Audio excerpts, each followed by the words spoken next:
Hi everyone, my name is Chandarprabha Sharma and I was blessed with the rank 289 in this year's UPSC Civil Service Examination 2023.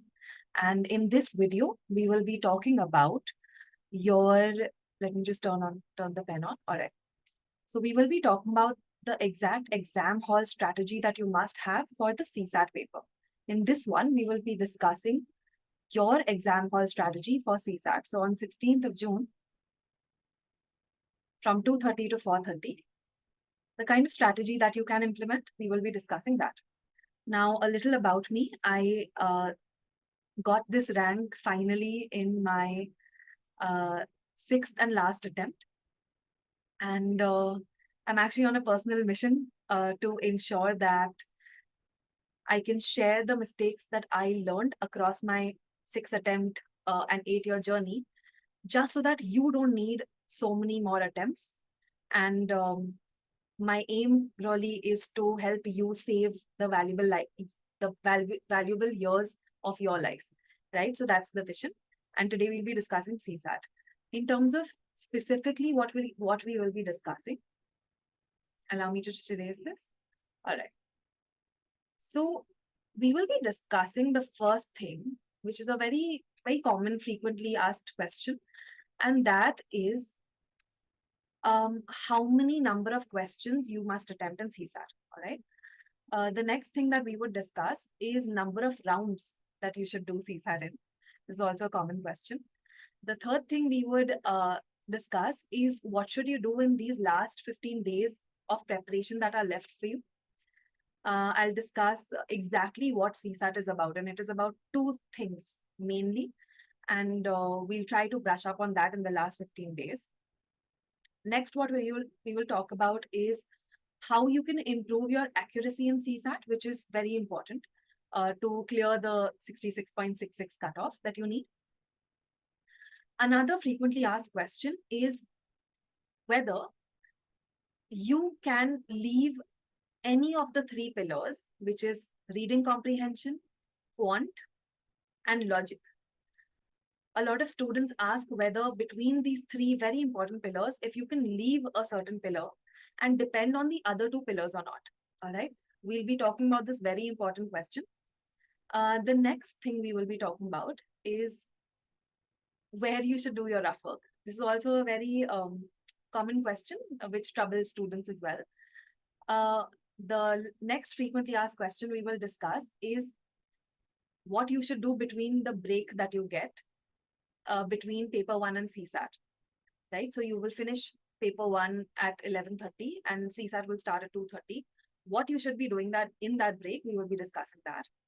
लेकिन दोस्तों इससे पहले हम आगे बढ़े एक इंपॉर्टेंट इन्फॉर्मेशन। दोस्तों अनअकैडमी का यूपीएससी सब्सक्रिप्शन अब अवेलेबल है ऑन अ डिस्काउंट ऑफ 50%। और अगर आप यूपीएससी सीएससी 2025 या 2026 के लिए प्रिपेयर करना चाहते हैं so this is going to be the best time to get a course. Courses को सब्सक्राइब करने की लिंक्स डिस्क्रिप्शन में है। और अगर आप अपनी यूपीएससी प्रिपरेशन को नेक्स्ट लेवल पर ले जाना चाहते हैं तो अभी जाकर उस पर क्लिक कीजिए। एंड दोस्तों अनअकैडमी करा रहा है UAIPMT यानी Unacademy UPSC prelims mock test 2024 9 जून 2024 को। और ये मॉक टेस्ट बिल्कुल यूपीएससी प्रीलिम्स के लेटेस्ट पैटर्न पर बेस्ड होगा और जिसमें आपको मौका मिलेगा देश के सबसे बड़े एस्पिरेंट्स के पूल के साथ पार्टिसिपेट करने का और अपनी परफॉर्मेंस को एनालाइज करने का बिफोर प्रीलिम्स एग्जामिनेशन, जिसमें अब 2 हफ्तों से भी कम का टाइम बचा है। दोस्तों इसका जीएस टेस्ट होगा 9:30 AM to 11:30 AM and CSAT का टेस्ट होगा 2:30 PM to 4:30 PM on the same day. और तो और दोस्तों इस टेस्ट के टॉप 500 पार्टिसिपेंट्स को मिलेगा फ्री प्रीलिम्स टेस्ट सीरीज का एक्सेस और टॉप 10 पार्टिसिपेंट्स को मिलेगा अनअकैडमी का UPSC subscription free for 1 month. तो दोस्तों आज ही एनरोल कीजिए एंड दीजिए ये एग्जाम 9 जून को, वो भी अपने घर से बिना इस भयानक गर्मी में बाहर जाए। All the links are in the description. अब चलिए आगे बढ़ते हैं वीडियो में। And finally, we will discuss the mindset that you need to truly clear the cutoff in your CSAT exam. I have a few disclaimers for you. This is a little about me. The most important thing that you should know is that my CSAT score was 90 marks. All right. Let me just erase this. The rest you can just pause and look at if you wish to. The next thing is that this also is about self-awareness. The strategy that I will be sharing is what worked for me. You will build your own strength.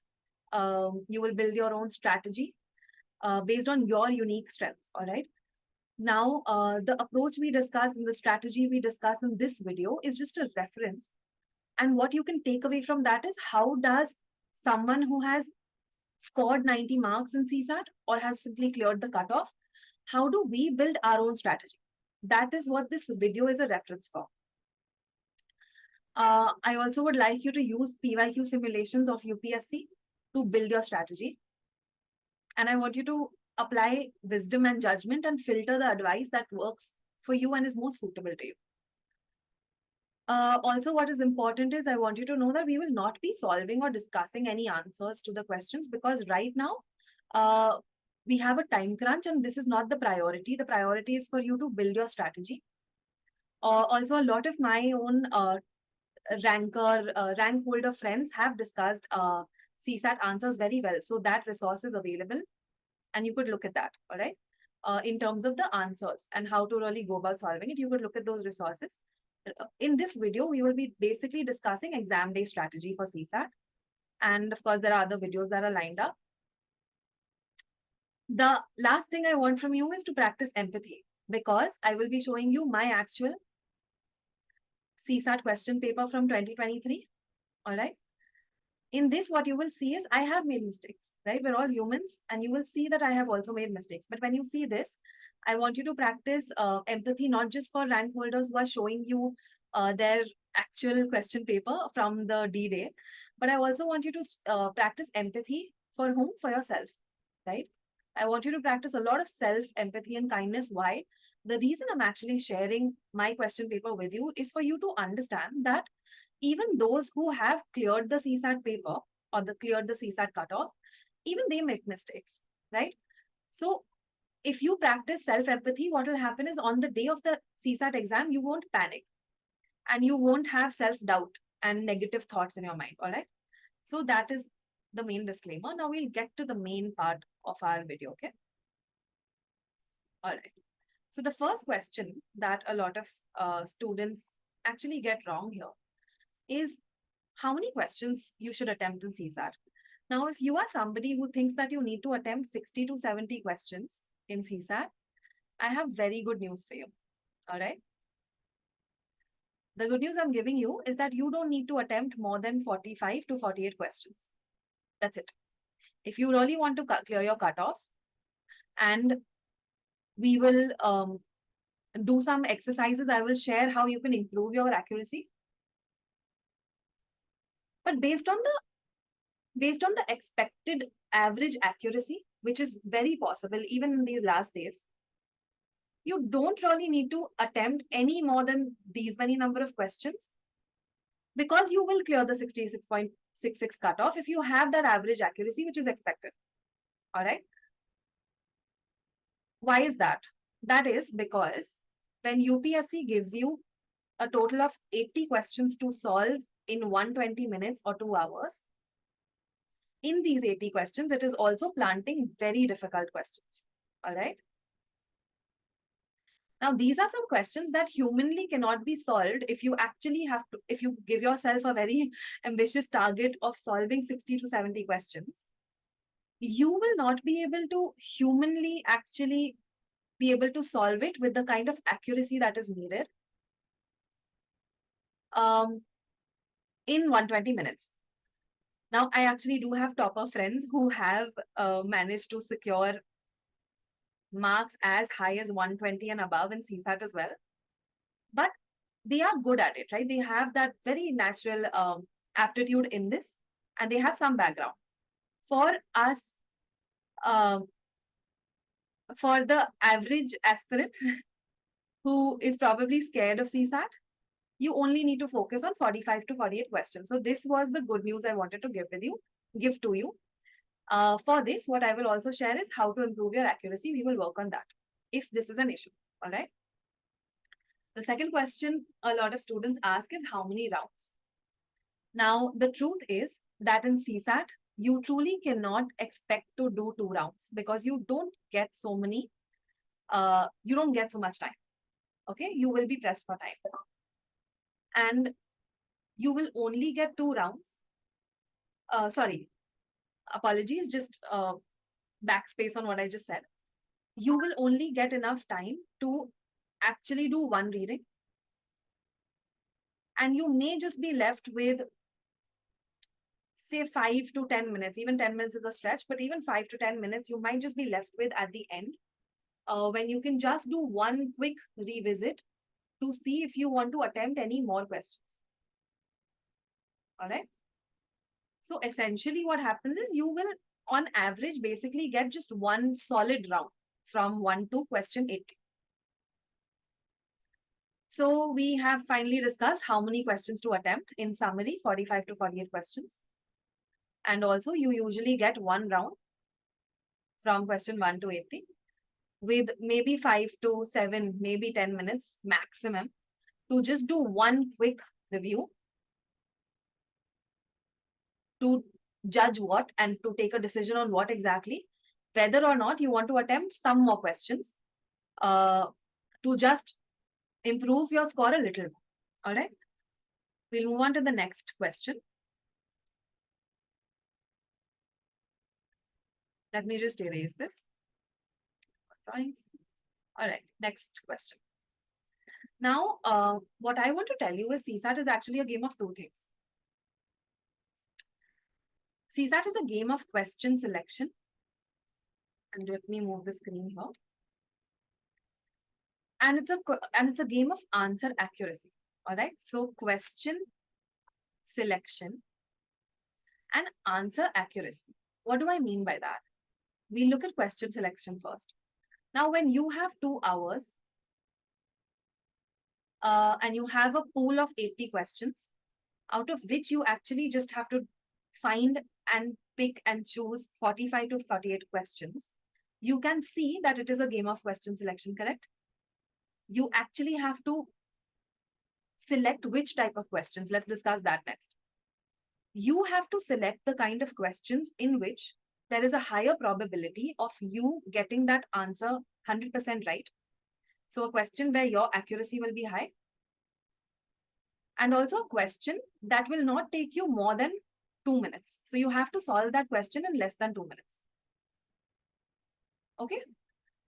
That is what I mean by question selection. Why is this important? It's important because, let me just clear all drawings. All right. Now, question selection looks like this. You have a tree on which there are 80 fruits. Okay. You get just 120 minutes to basically select 45 to 48 fruits. You want to make sure that because there's a time crunch, you are only selecting your lowest hanging fruits, correct? The problem that happens and where we actually get stuck in CSAT is when we think that this high hanging fruit is actually worth spending your time on. So when you get stuck in this high hanging trap, right? This high hanging difficult question, if you get stuck at this fruit or this question, this difficult one, is when you will lose time. And also the chances that you will get this answer 100% correct is also low. Why? Because it is a difficult question. It has been planted there to maintain a certain level of difficulty and scare you. So that is what I mean by question selection. Right. Next, we will look at what do I mean by answer accuracy.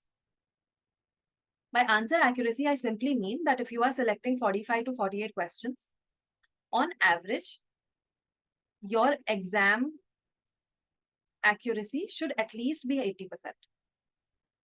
What does this really mean? It means that, let's say, for example, I'm taking a hypothetical example here.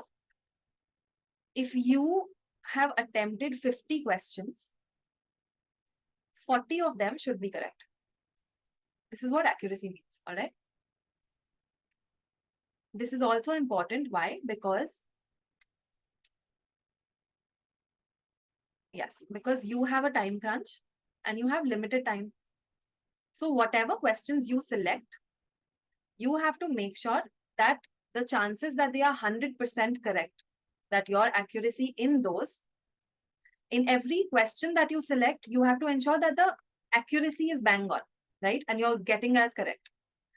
So that is what I mean by accuracy. Basically, if you attempt 50 questions, you need to make sure that 40 of them are correct. So that is what CSAT is all about. Okay.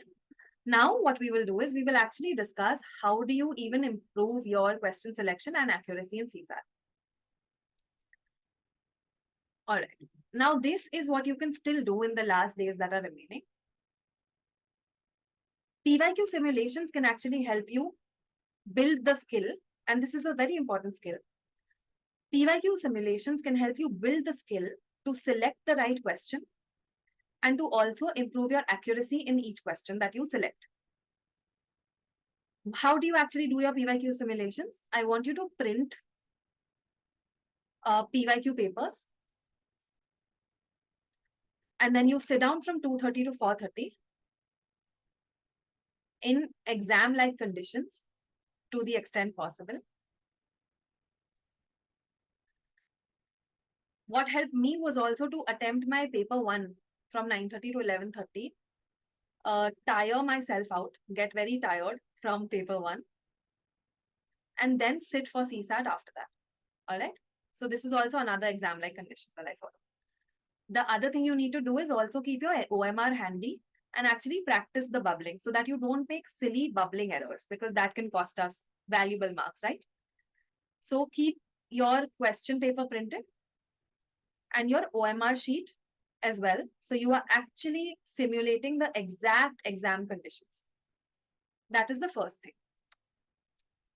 The second thing is, so another thing that actually why PYQ simulations also help is because you familiarize yourself to the paper and you feel at home with the paper.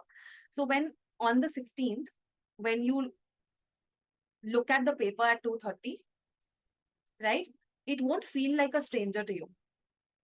My request to you is that please don't let 16th be the first time you actually look at a UPSC CSAT paper, right? Please look at the PYQ simulation so that you feel like, yes, it is a friend that you also know. It's not a stranger. All right. Next, let me show you how I improved my accuracy using simulations. Let me delete everything. All right. Now, when I did my simulations, I had 3 targets. Okay. What were my 3 targets? I will talk about that first. In doing my simulations, I had 3 aims. The first one was to rank my pillars in order of my strength. What does that mean?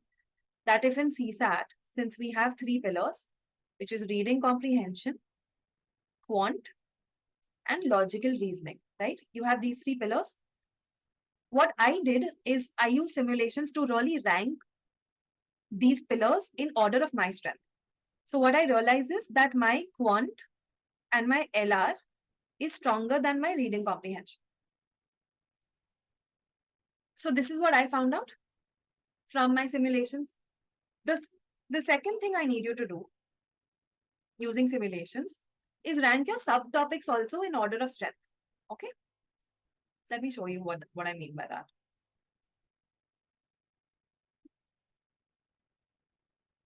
I've listed some very important subtopics based on PYQ trends that UPSC does consider important. So now, basically what I did is from my simulations, I also got a sense of the ranking of the subtopics. And what I mean by that is, I told myself, so I've missed permutation and combination here, I believe. Yes, I have. Okay. Let's just write PNC here, which is permutation and combination. From my simulations, I found out that my PNC is the weakest. Okay. So I ranked it at the lowest level. My number system was very strong. My percentage averages were strong. Venn diagram was strong as well. So basically, profit loss and ratio proportion, I didn't enjoy it a lot. So this was lower, right? So I reordered these topics based on my strength. And I had a very solid grasp and self-awareness about my own strengths and weaknesses, which is what you need to build. So PYQ simulations will help you with that. The second thing in reasoning, for example, I knew that direction for me is very strong. Blood relations for me was strong. Syllogism for me was strong. Statement conclusion was good. Cubes and dice I did not enjoy, so I would put cubes and dice here. I didn't like it very much. I also I would get a little uncomfortable with seating arrangement as well, because I thought it used to take a lot of time for me. So basically, this is how you have to also rank your subtopics from strong to weak. Similar thing with reading comprehension as well. I knew that my assumption questions are not coming right. My accuracy with assumption questions is very weak, right? So I would rank that lower. I would shift it down. Direct info is easy. It's actually a high accuracy topic for high accuracy comprehension question type for a lot of us, because it's direct implicit info. So we keep that at the top. My inference was okay. My critical message was strong. My conclusion was strong. My craft. So basically, you have to, I'm going to erase all of this. You have to basically rank your subtopics based on your strongest to weakest. Strongest to weakest, strongest to weakest. All right. Why does this help? Let's talk about that now.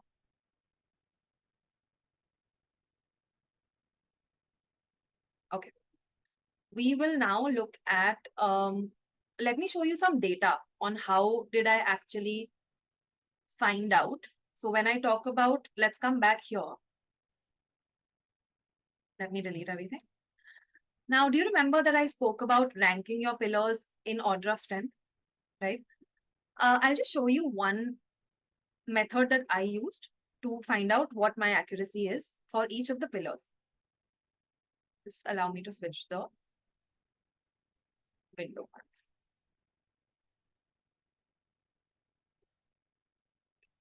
Okay. Here we go. Now let's look at this. Yes. So these are PYQ questions, and I have practiced them in simulations. And as you can see, I have my accuracy percentages here. Okay. Now, let me tell you how I actually calculated this accuracy so you can also do it yourself. Let me give a very important disclaimer here. You don't need Excel to do all this. For a lot of us, even looking at the screen can be scary. Excel may not be comfortable for you, but I promise you, you don't need Excel for this. Let me just show you on an empty slide. Let me actually open an empty slide only and show you what I mean by this. Okay. So we'll use an empty slide to understand how you can do it on pen and paper, so you don't worry about trying Excel right now. So what you will do is, in your simulation, and let me just recap the topic here, okay? For anyone who might join later or be watching this later. What are we discussing? We are discussing how you can use PYQ simulations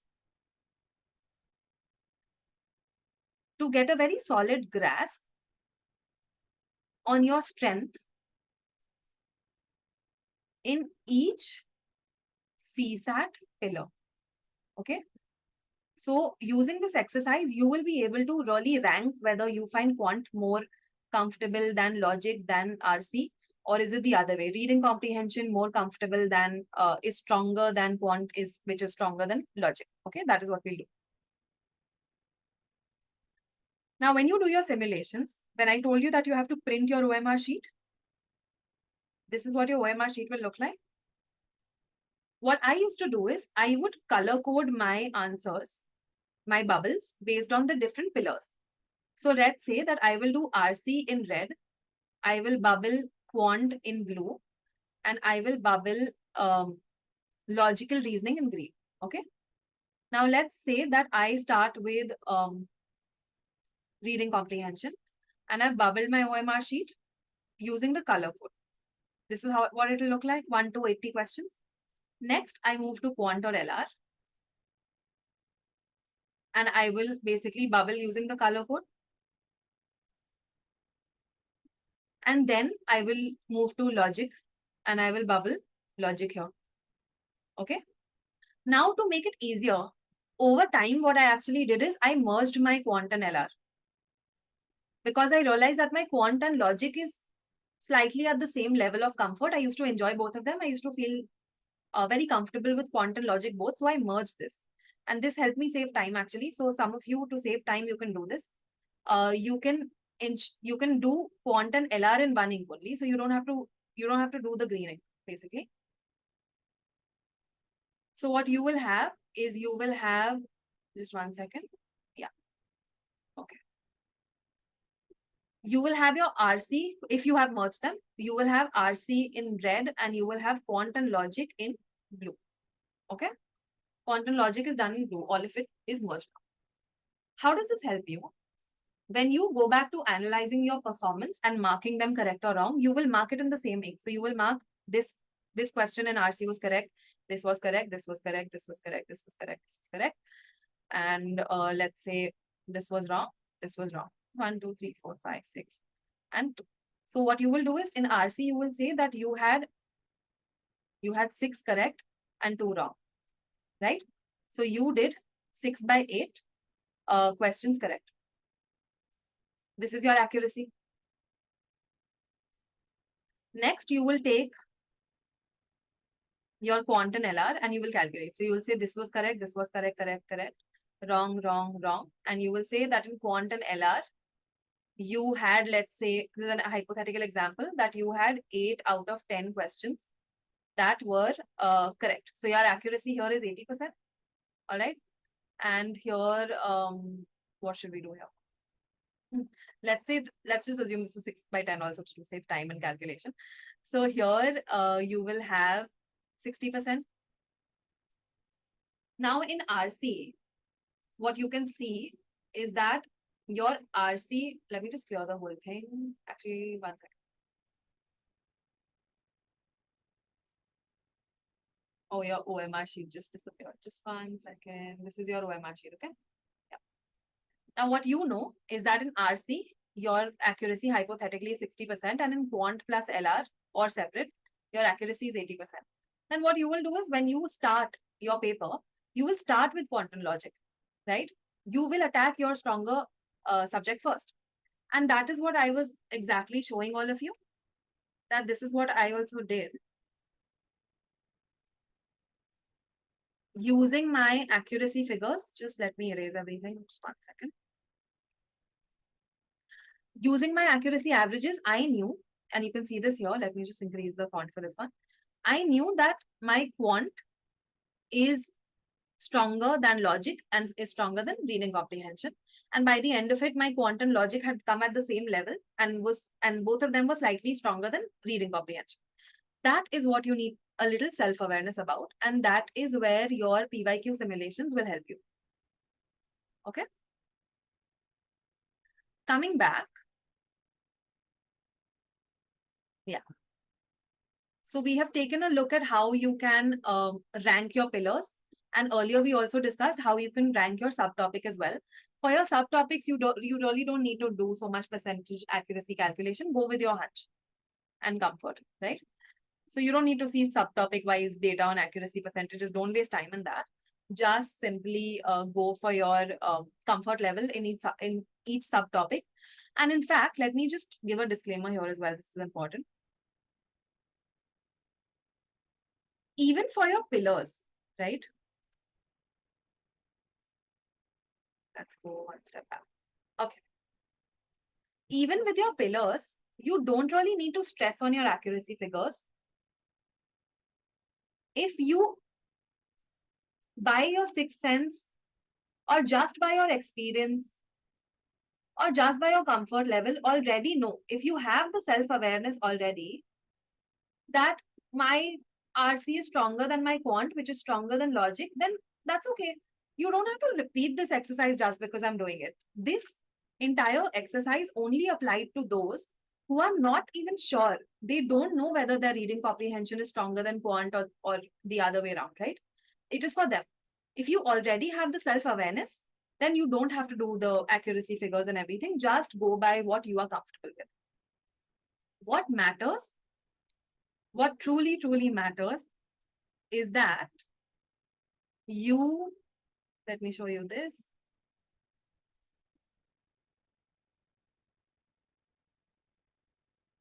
Yes. What truly matters, and it's okay if you don't do the accuracy figure exercise, or you don't use Excel, even pen paper is okay. Or if you just go by your comfort level, what matters is that you solve your stronger pillar first.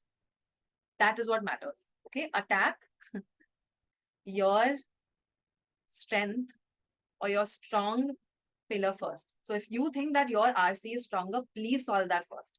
If you think quant is stronger, please solve that first. Okay. That is the entire moral lesson of the whole accuracy exercise. Now let's look at my actual paper. So in the next segment, what we will be doing is we will look at my actual 2023 question paper, and we will see how I moved. What are the things that we will notice? Okay. The first thing that I want to show you is how did I prepare my rough work page.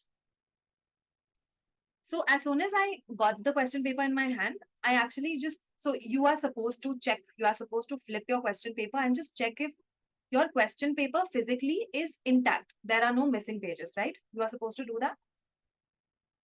So what you can essentially do is on the last page, or even after the bell rings, you can quickly on the last page, I'll show you what I did. You have to write, and this is a small tool because it helps you with certain puzzle-based questions, logic questions. See, A, B, C, D, E, F, G. So you will write this and you will write it in the reverse order. I'll just show it to you. And this is a tool that you will have for some of the logic questions. Some logic questions come like this, in which you need to have alphabets written down and then reversed. What I used to do is I would open my rough work and I would do it at the start itself so that I save a few precious seconds, basically. Let me show that to you. Where is our window? All right, here. So let me show you let me clear all the drawings and let's go to the last page. All right. So you can see this. This is just a small tool that I would just quickly build. Heading. Very small tool. Just take a few seconds and make this, right? So A, B, C, D here and the reverse. I'm sure you would have solved questions like these where this tool comes handy. So you've just gone in and set up your paper for that. Questions like these may come or may not even come, but you've just spent a few extra seconds to do this beforehand. So that is the first thing. Now, the other thing that we will see is, just 1 second. We will see how did I solve my stronger pillar first. I talked about this earlier. I will also show you how I solved my stronger subtopics first. Okay. I skip the ones that I'm weak in. I very comfortably would just skip questions that I was weak in. I would just, I drew the low-hanging fruit earlier. So imagine you are flipping your pages 1 to 80. I would only, with a very alert eye, look out for my low-hanging fruits. I would look out for the easy ones that I'm strong. Next is basically how I saved some questions to solve in the end. Let's go back to my original paper.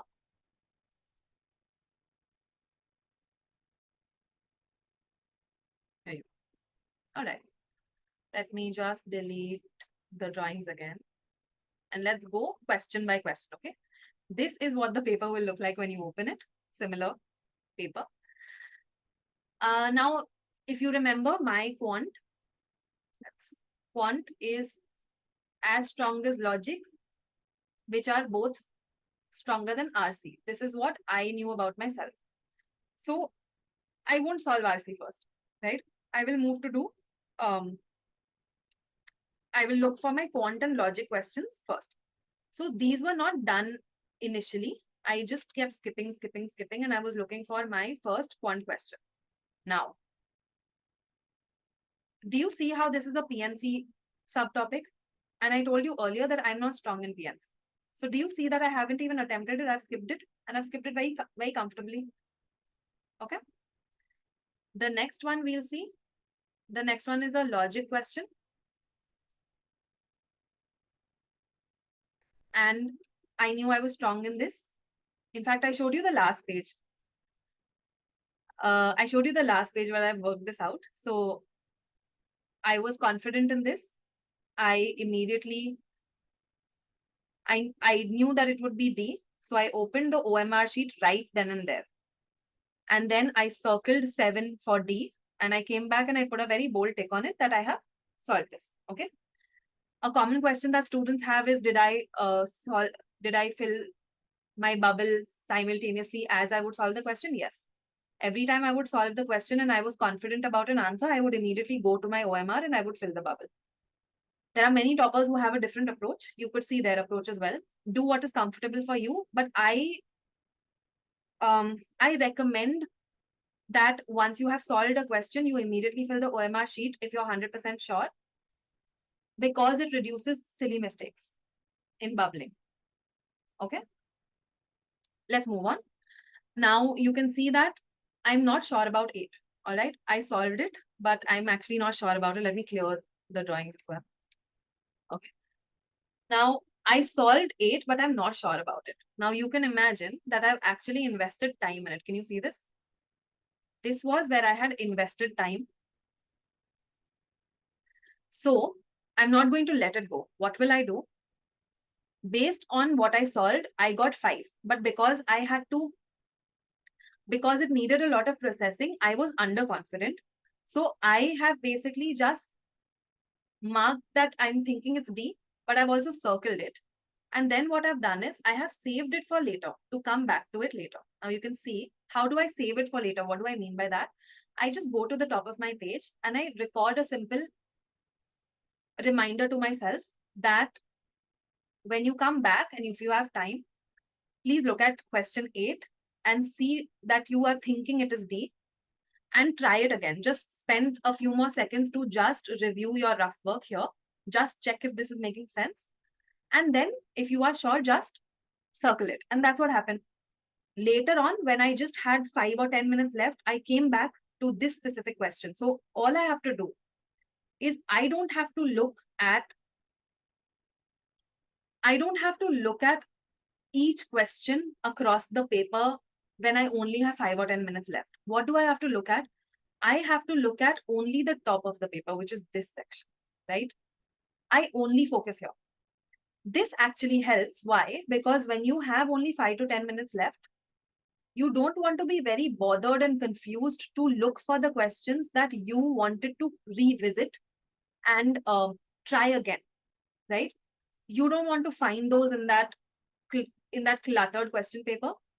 So what I do is I record it at the top section, and when I have 55 to 10 minutes left, I'm only flipping quickly and I'm only focusing on the top of the question, top of the page. Okay. So now that I have the top of my page here and I'm flipping 5 to 10 minutes left, I see that, okay, I had left 8D for reconsideration. I'll come back to it. Let me show you here. I will look at it quickly. I will just see, okay, what was my rough work? Was it making sense? And I'll basically just process and confirm that yes, D was indeed correct. Then I will mark it on the OMR sheet. This was an important example on how you revisit a question that you have saved for later. Let's move on.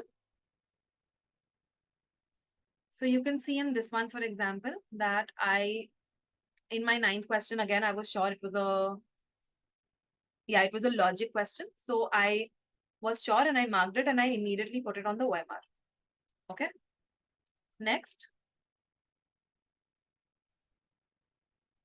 Yes, look, let's take this example as well. And here, what are we discussing? We are discussing, let me delete all the other markings. With question 10, what are we discussing? We are discussing that in your first reading, you have tried to process the question and you have arrived at some answer. Okay. And you aren't sure. So again, what will you do? At the top of your paper, you will just write that, okay, in my first reading, at least, I'm not sure about, one second. You will say that I'm not sure about question 10, but I have a hunch on option B. You will just record it here. Then when you come back, when you have 5 to 10 minutes left, you will just come here, you will look at it, you will go back to your question. And then you will process it. And if you think that, okay, it is still B, you will mark it on your OMR. All right. So again, this is where in my first reading, I'm just looking at quant questions and I'm attempting those. Okay? Let me try to move this better. Okay. So I'm attempting, and I'm flipping here. I'm just looking for quant questions. Now you can see here. Again, why do you need awareness about your subtopics? I saw this and I realized that it's going to take me time. I was not too comfortable. I skipped it, even though it's quant, right? Here again, I thought I can try it. It was taking time. I skipped it. So I'm still skipping questions. I'm being very selective in what I want to attempt. I'm not attempting everything. Neither am I getting bothered, right? This is important. I'm really not getting very bothered that quant is my strong subject. You know, why am I not able to solve it? Because I know that I only have to attempt 45 to 48 questions.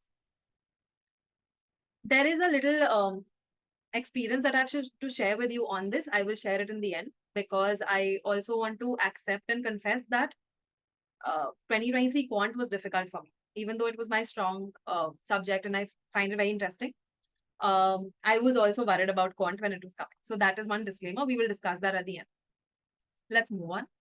So you can see that while I'm flipping my page and searching for my quant questions, I'm not able to attempt these and I will skip it. So I skipped 3 quant questions in a row. Do you see this? And this is why selection is very important. Being very selective to not attempt difficult questions or not waste your time in it. Okay. I skipped this one. I told you that I'm not confident in cubes, etc. You see, I've skipped this. Again, question selection, right? Doing it confidently that it's okay. My strategy tells me that I have practiced and I know I shouldn't waste time in cubes. And see, right now you are still at the 20th question only. Imagine if I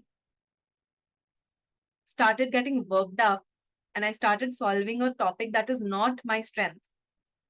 Imagine if somewhere in the middle of the paper, question 40 to 45 were actually easy questions, right?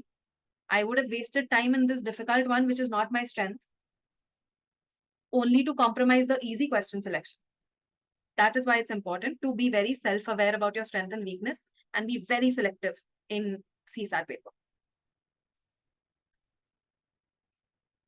Of course, the important caveat being that you need to attempt 45 to 48 questions. Even 42 works, but not less than that, okay? That is one caveat. That is the comfortable range. Okay, so you can see that I'm skipping these. And I'm not looking at comprehension right now. This is the first reading. I'm not looking at comprehension. Again, I look at these quant questions. You can see I told you that my PNC is not comfortable for me. I've skipped it, right? I've skipped PNC. How many ways? How many ways? Okay. What is the maximum number of attempts he has to make? So here, all are PNC questions. And this little note I wanted to give you is that in 2023, there was a very high proportion of PNC questions. So this is also a risk. But it's a factor that is not in your control. You won't panic about this, but you will again go back to questions that are easy for you, and UPSC will still give you 50 to 55 questions that are easy, right? So you don't have to worry about this. All right. So PNC, 2 questions in PNC, I skipped those. I think this is also PNC question. Do you see this? 3 PNC questions in a row, one after another, right? This is, I mean, I'm sure that this is where I started getting really worried. Okay. Moving forward. Next comes a question that I'm comfortable, that I thought during the exam I was comfortable. So I start attempting it, and you can see that I have solved it. I have attempted it. I have transferred it on the OMR. I have bubbled simultaneously and not waited for later. And I have marked a tick here.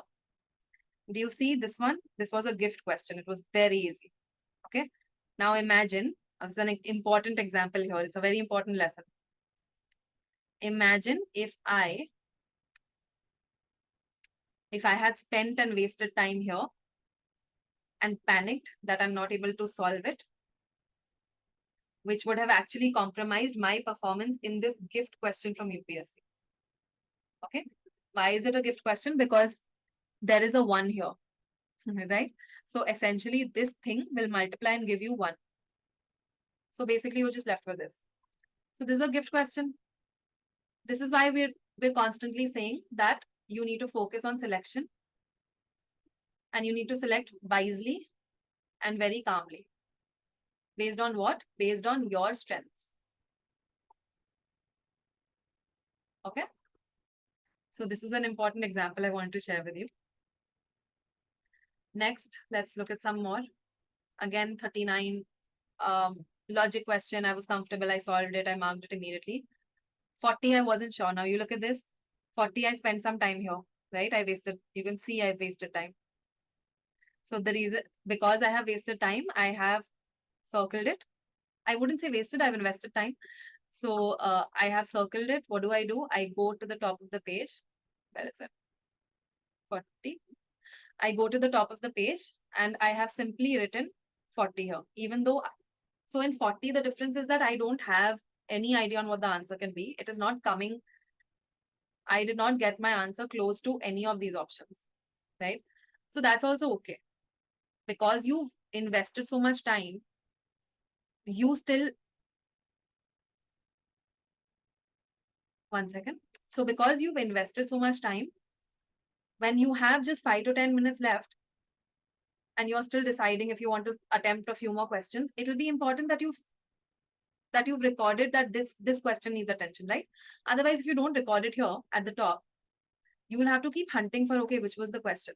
A lot of us, however, even are comfortable with just the circle. So we quickly just look, and wherever you've circled, you'll just focus on that in the 5 to 10 minutes, okay? So this was another example I wanted to give you from the actual paper, from my actual question paper. Again, I'm only looking at quant right now in my first reading. I attempt this. I skip this. Let me get the pen. I skip this. I attempt this.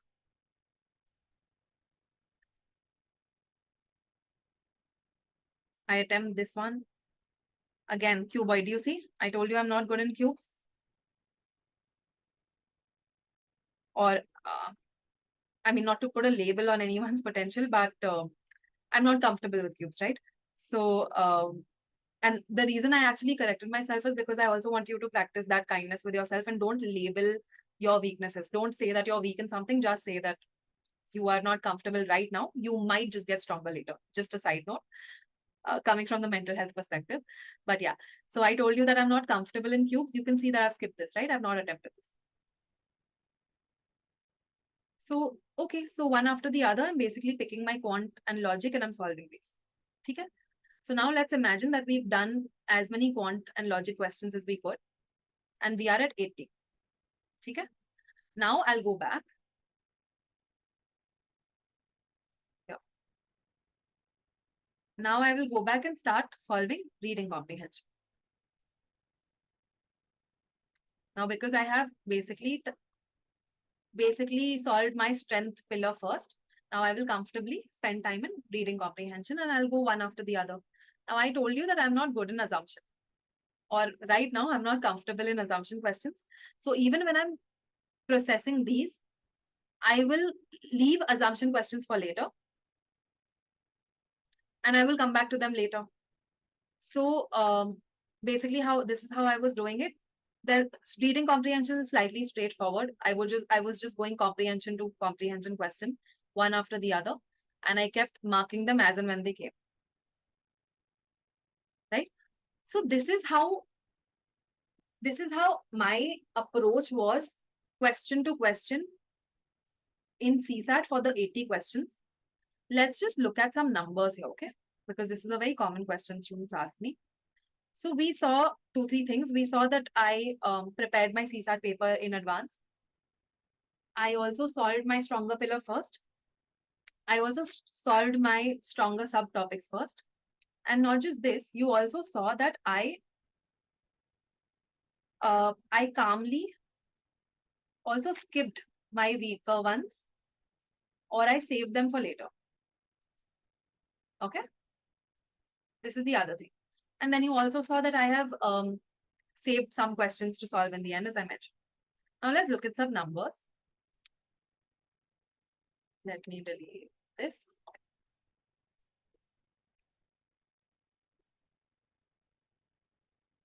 Okay.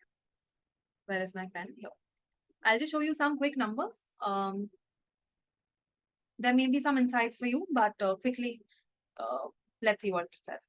So in quant and logic, I was sure about 11 questions. No, sorry. This talks about the questions that I was sure about. This talks about the questions that I was unsure about. And then I've also broken down my sure into what? The questions that I got correct out of the sure category and the questions that I got wrong out of the sure category. The next one is the questions that I got correct out of the unsure category and the questions that I got wrong out of the unsure category. Okay, I hope this is clear. This is another data interpretation exercise. You can take it as that. Right? This is also a topic in UPSC. Okay. Now, out of the 13 questions, 11 plus 2, 13 questions that I was sure in totally, 11 of them were correct and 2 of them were wrong. Out of the 2 questions that I was unsure in quant and logic, 1 was correct and 1 was wrong. What does that mean? It means that the total number of correct questions that I had was 11 plus 1. Okay?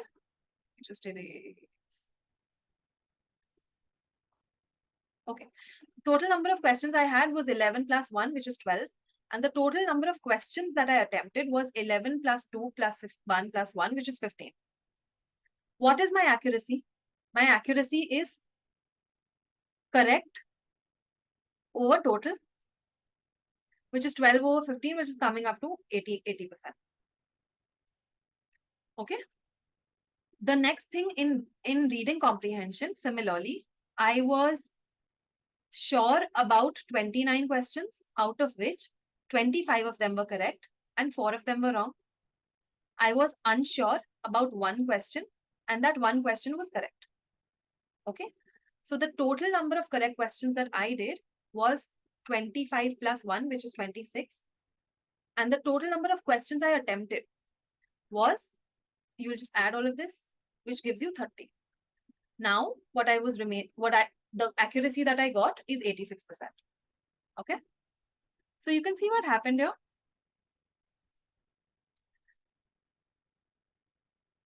One second. Let me also talk about the total number of questions I attempted. You can see here, I told you that 45 to 48 range comfortably, and I attempted 45 questions. Okay. Now let's look at another thing. Even though, this is important, even though I believe that my quant and logic are actually stronger than my RC, you can see that in 2023, my accuracy for RC was stronger than my accuracy for quant and logic, right? So in a sense, the subject, the pillar that I thought was stronger performed slightly badly than the subject I thought I was weaker in. Okay. Why did that happen? There were multiple reasons. The main reason was also that, as we know, in 2023, the quant/logic, or mostly the quant questions, were actually at a difficult level. Right? They were much more difficult than our PYQ format, while RC was easy. All right. So this is why the numbers changed. What is our lesson here? Our lesson here is that in the exam, there are certain factors that are not in your control, which will change. Right? So you don't have to panic looking at those changes. Right? You have practiced your best. You have done your simulations and you have practiced your strategy. Have faith in that strategy. And very calmly, all you have to do is adapt. Adapt to the shock and adapt to the change. But you need to be very calm about this and not panic. We will talk very briefly on how we can ensure that you don't panic in this video, but I'll do a very detailed video on the mindset, and I'll give you certain tools on how to ensure that you don't panic as well, okay? So this was some of the data I wanted to share with you.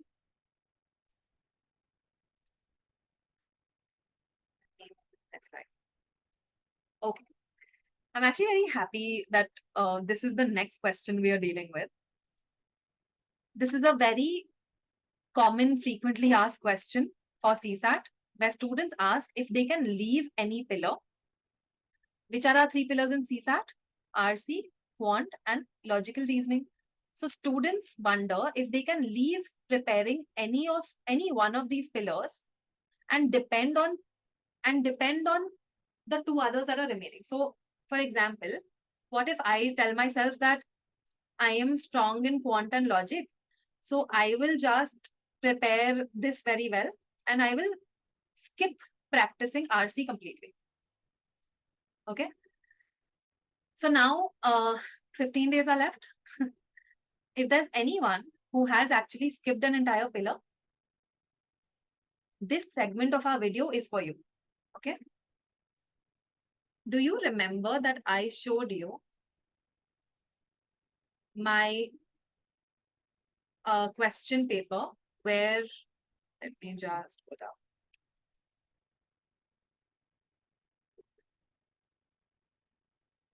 Okay. So here, when I showed you my original question paper, do you remember that one after the other, we saw that quant was difficult, right? I showed you in a row multiple questions where there was PNC. Let me just see if I can find that section. Yes, this one.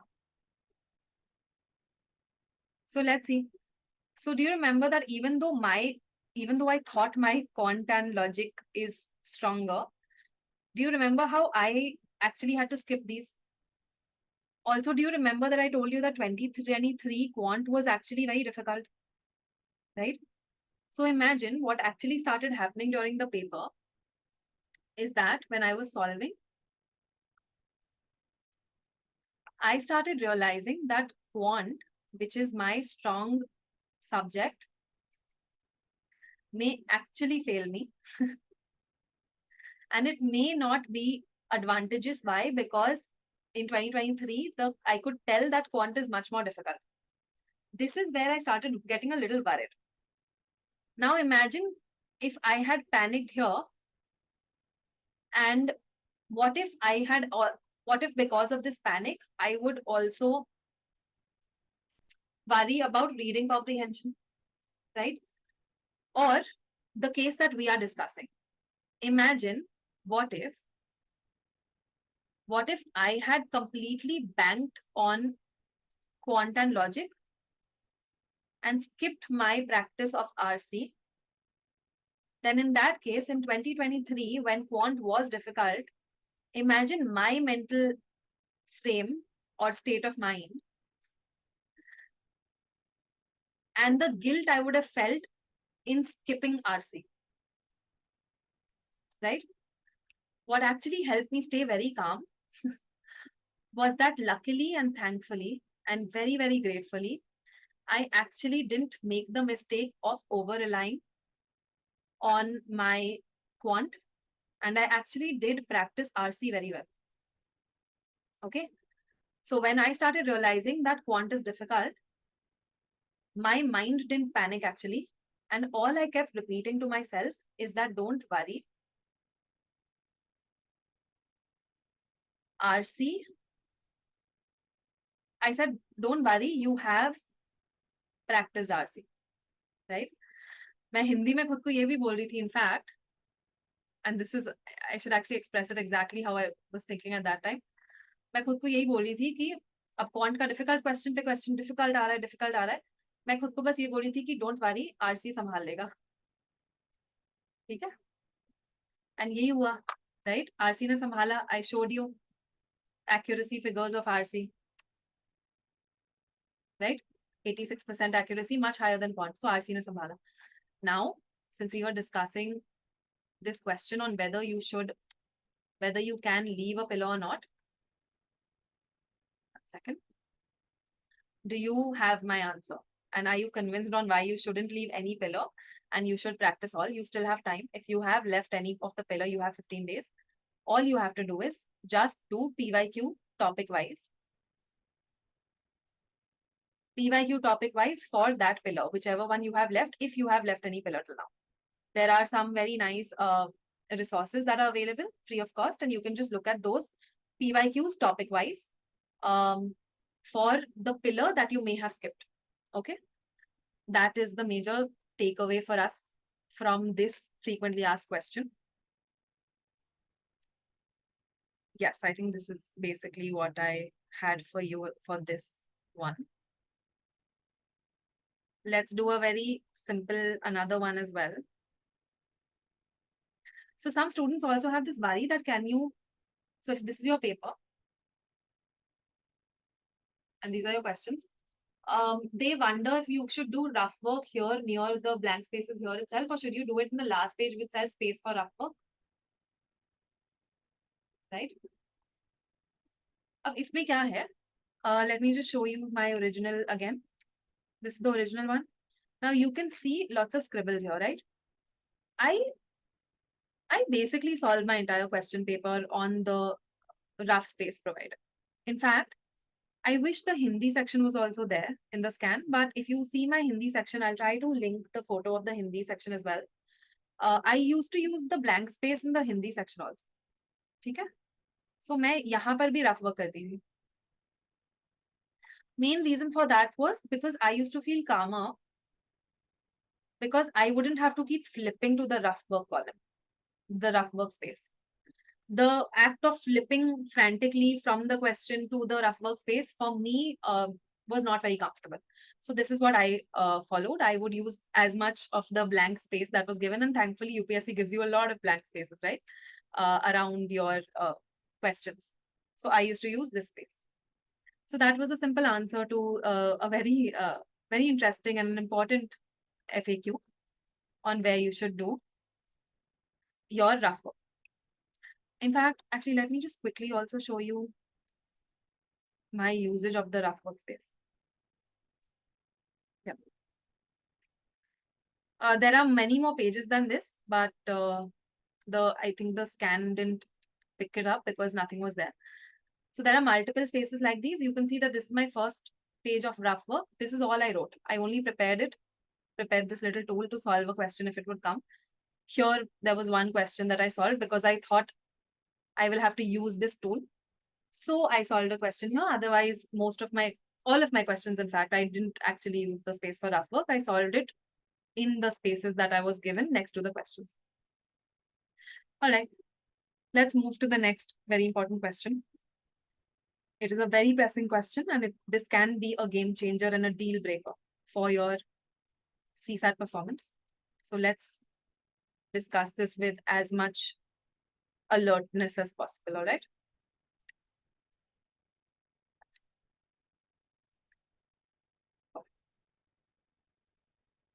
All right. This segment is about what you should do in the break between paper 1 and paper 2. All right. So you will finish your paper. You will finish paper 1 at 11:30. You will come out of your hall. There'll be a break and you will sit down for CSAT at 2:30, which means you will have to enter your exam hall around 2 p.m. slightly earlier. So basically you get this much time. You will need to eat something. You'll have to fuel yourself at this time. Eat something healthy. I'll do some videos on this as well. But let's just say this is the time when you have to fuel yourself, eat lunch, right? And 1 second. Yes. And you really just have to fuel yourself and calm your nerves. This is the only job you have in this break. Okay. Now, given that when you actually sit down for your CSAT paper, you will need to be extremely calm. You will need a lot of wisdom to make the right decisions, to select the right questions, and to also ensure high accuracy. And you will need a lot of temperance. This is during your CSAT paper. For this reason, it is my very, very sincere request to you, and I cannot insist on this more. I cannot urge any more than I do this right now. Please do not look at your paper one. I need a promise from all of you. Write this in the comment section.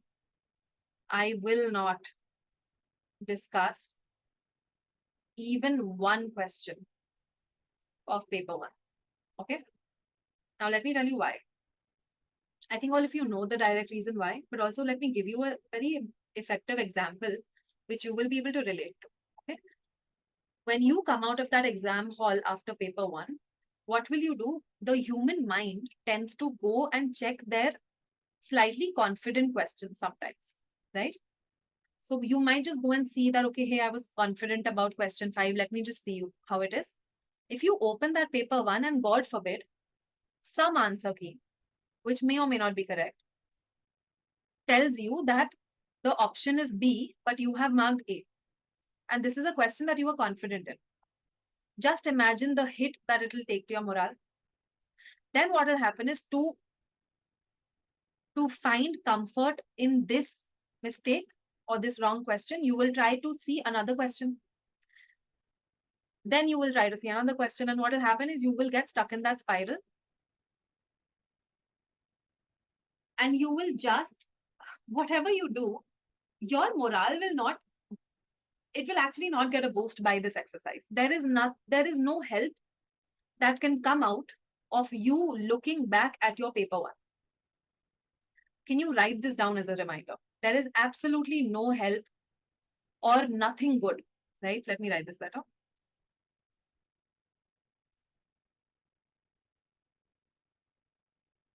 There is no strategic advantage to your CSAT performance if you try to check paper one in your break. In fact, there is a very high risk and a significant danger of your morale actually plummeting. ठीक है? हौसला टूट सकता है. तो ये नहीं करना है. ठीक है? अपने अटेम्प्ट के साथ हम खिलवाड़ नहीं करेंगे. Alright, we will not mess around with our CSAT attempt because CSAT, as you know, is not easy anymore. And you have to give it the seriousness and the respect that it deserves. And one way to do it is to just completely shut question paper of paper one. Keep it away, give it to your parents if they are there. Say no to anyone who comes to you to discuss a question. Just tell them politely that I'm not, I don't wish to discuss a question. Say no to them. If your parents are asking you, if they're looking at the paper and they ask, iska kya jawab diya, politely say that you don't want to look at it. ठीक है? So you will actually practice a lot of detachment. Now this is a significant mental health tool. Okay? Ethics में पढ़ते हैं ना? GS4 में पढ़ेंगे. निष्काम कर्म. ठीक है?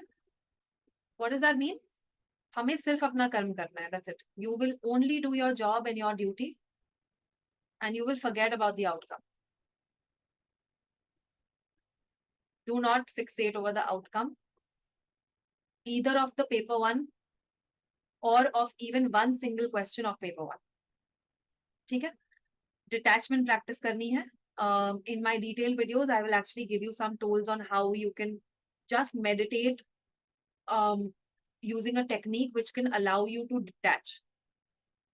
Okay, so just leaving you with one last message on this. A lot of philosophies talk about the universe and how there are certain factors that are not in your control, right? So what you will do, and this is what I used to visualize, I would take my paper 1 and I would just say that, okay, hey, I have filled my OMR sheet. I have handed it to the very kind invigilator, and this will go to UPSC, and it will go into that machine, and and now it is sent to the universe, right? So I have essentially sent my OMR into the universe, and now I can let go. That's it. Everything that I could have done, I have done in those 2 hours. That's it, right? I will not, and I used to tell myself this, and see, you have to see why this is important, right? 2023 for us, my batch, was very shocking. It was a completely changed format. So you can imagine the buzz and the news that was coming around, what people were saying, right? What they were chatting about. This was much more significant in 2023. So what we had to do was actually we had to ensure better impulse control. This is another mental health tool I'm discussing with you. The first was detachment. The second is impulse control. You really have to calm down your impulse to look at the prelims. Sorry, you have to control your impulse to look at paper 1 and the impulse to discuss any question. ठीक है? Marshmallow experiment की बात होती है. This is also to do with impulse control. Anyway, so the greatest act of kindness that you can do to yourself, and not just act of kindness, the greatest strategic advantage that you can give to your CSAT performance is that you will let go and forget paper 1 after you walk out of that exam hall at 11:30. Can you promise me this? Okay. Affirm to yourself, write this positive affirmation, write this down. And if you want, you can also put it in the comments. Just write it as an affirmation to yourself that you will let go and forget paper 1. Okay. All right. We've discussed a lot of mental health in this frequently asked question. Let me just very broadly give you a little quick summary of mental health tools that actually exist, which will help you build your mindset for the exam day.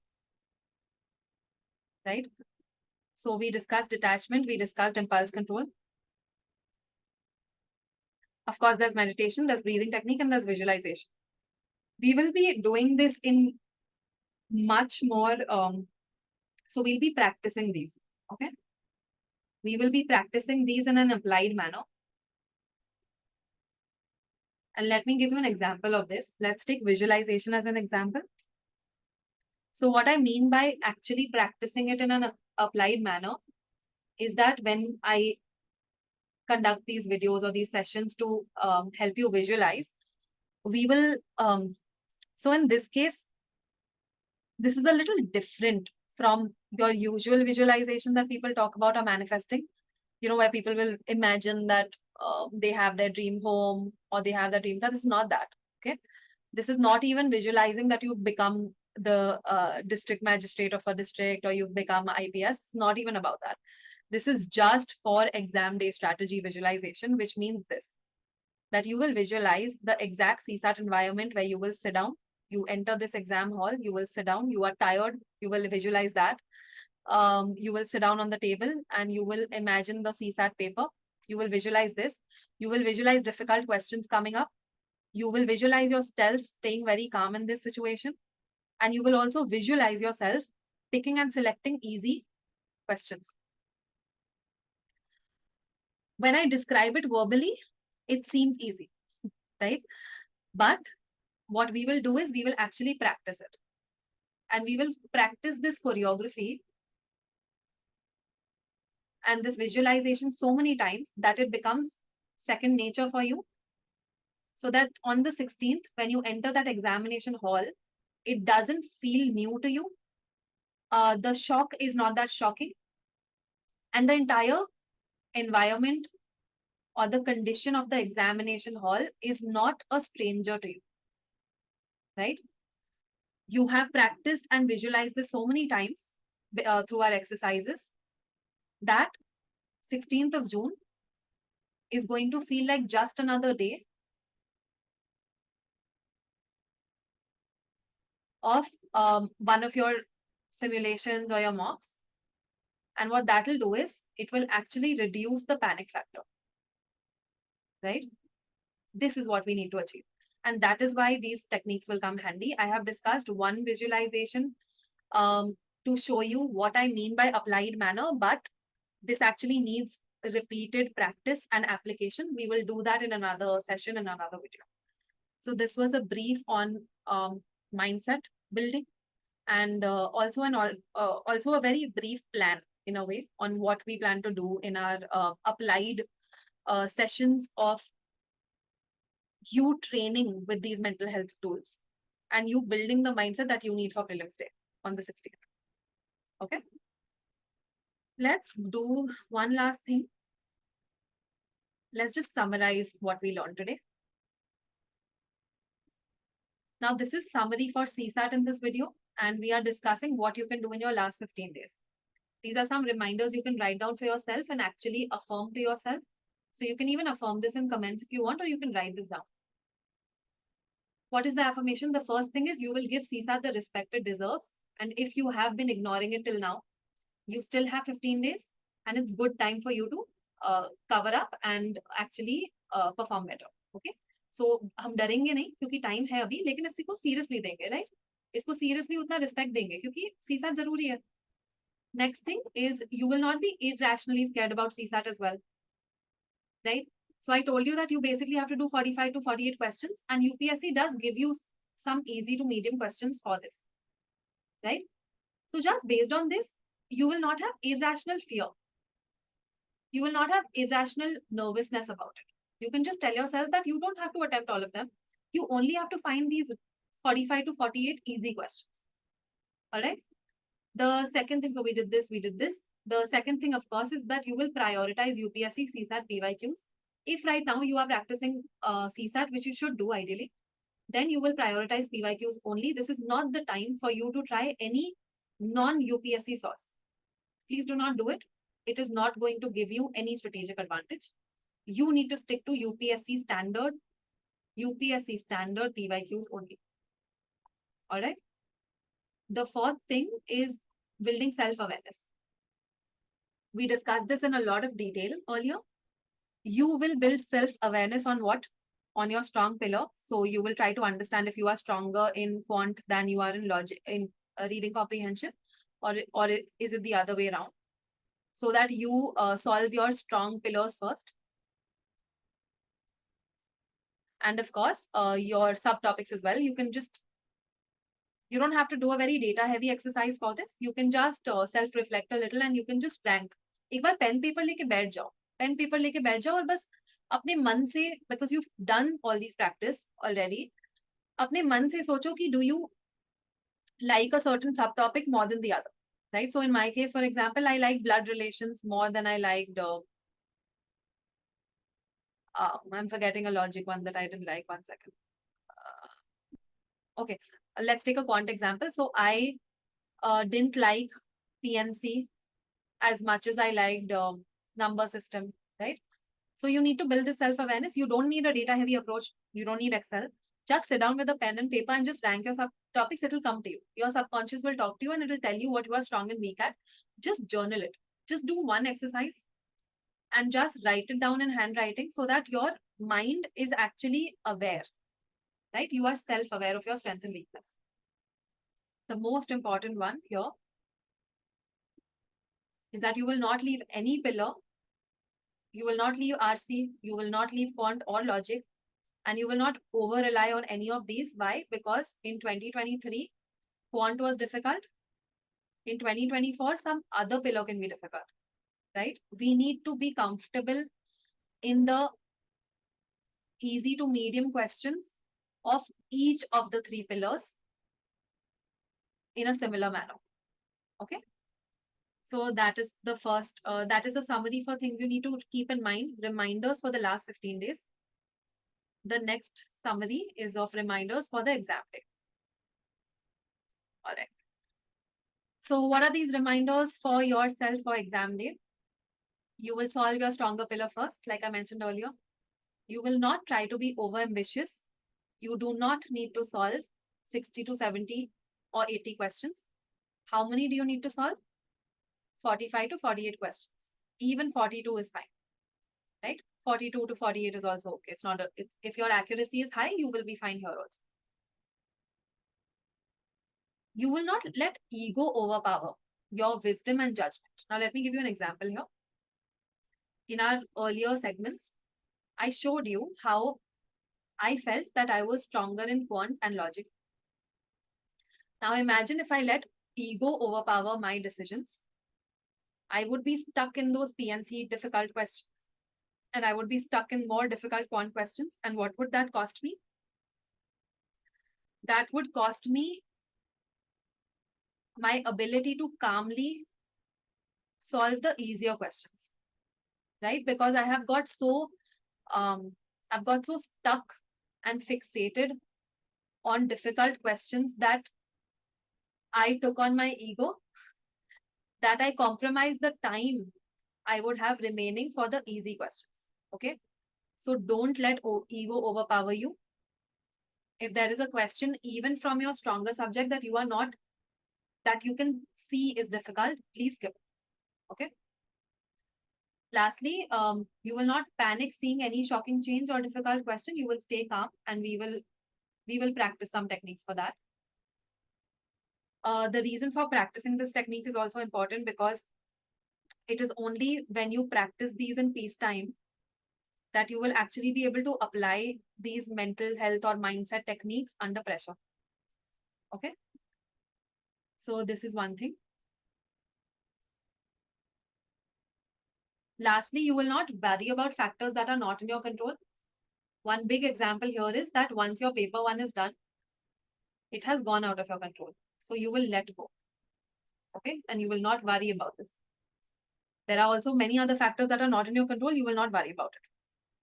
You will not panic just because it is something that you didn't expect and it is not in your control. All right. You will use wisdom and temperance. And this again comes to mental health. You will use wisdom and temperance to do what? To calmly search and select. Okay. It's very important. Let me just change my. You will calmly search and select the easiest 45 to 48 questions. In many cases, 42 is also okay if your accuracy is high. It's not an issue. So calmly search and select. You have 1 to 80 questions. You need to flip calmly and you need to attack. Attack what? The low hanging fruit. All right. Attack here. So this needs a lot of calm mindset and just search and select with a lot of wisdom. Next thing, you have to also calmly make a decision to skip. Now, let me tell you, the reason I've been talking about mental health and mindset so much is also because when you are in service, right, you will be expected to make decisions under pressure, under immense stress and under immense pressure. This is why CSAT is made difficult. This is why prelims is technically made difficult. And even, so how does UPSC actually test your ability to make important decisions under pressure? It plants difficult questions, right? It plants difficult questions. And in this moment, even the decision to skip is actually a very wise decision. Why? Because it saves your negative markings, right? It's a strategic decision. So that's why you need to be very wise and maintain temperance and also be very calm so that you can make a very calm decision to skip difficult questions. And most importantly, it is in these difficult questions when you should not let ego overpower you and your judgment. Okay. So this is the summary of reminders I had for you for your exam day. What else do I have for you? Okay. I will keep this screen on because so I know that this was a lot of information offload, but I don't want to leave you with any doubts that you won't be able to ask me. So if there are any doubts that you have, please put them here. There is a discussion group here. You can put your doubts here. You can also put them on the comment section of this video. I reply faster here on the discussion group. All right. So this is the reason this link is important, because you can then ask me doubts, and then you're not left with any doubts from this video at least. Okay, that's my goal. All right, so let's wrap this segment. What we discussed is basically CSAT exam hall strategy. Second, let me write this a little better. We discussed CSAT exam hall strategy.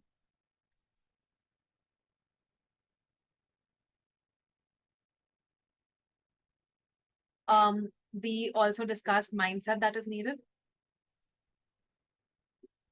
We also discussed what you can do for CSAT in the last 15 days that are left. All right. I wish you all the very best. I'm right here for you, for whether you are my first attempt fellow aspirant, right? Or if you are giving your second, third, or fourth, fifth attempt, or if like me, you are a sixth attempter, right? I want to be here for all of you because I can't really go back in time and tell my 24-year-old self who gave her first attempt when she was 24. I can't go back in time and tell her that, hey, don't make these mistakes. So for me, it is very, very important, and it is my personal mission to at least let you know the mistakes that I made, so that you can save your valuable attempts and you can save your valuable years. Yeah. So this is my little mission that I'm on, and I'm there for you. If there are any doubts, please do ask me. Try to write the affirmations that I spoke of earlier as reminders for yourself.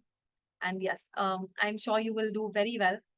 Just stay very positive, very calm, and we will work on certain techniques as well to build your mindset. Okay.